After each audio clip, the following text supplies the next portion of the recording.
আসসালামু আলাইকুম, শুভ সন্ধ্যা।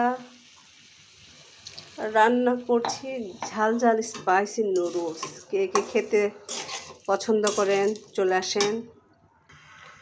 ঘরে যা উপকরণ ছিল তাই দিয়েই করে ফেললাম নুডলস। তো এটা নাকি অনেক স্পাইসি, অনেক ঝাল। দেখি, আমি ওই দিন খেয়েছি, আমার কাছে অনেক ঝাল লেগেছে। এভাবে আর আমার খাওয়া হয় না, বাচ্চাদের জন্য ঝাল প্রায় ছেড়েই দিছি।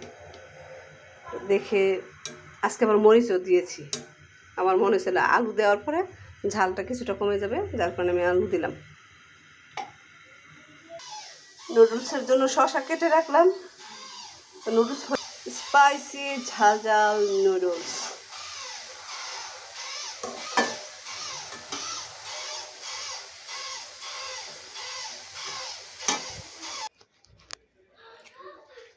চলো নুডলস খাবে, আসো। এই যে নুডলস নিয়ে আসছি। হ্যাঁ, সব দিয়েছি।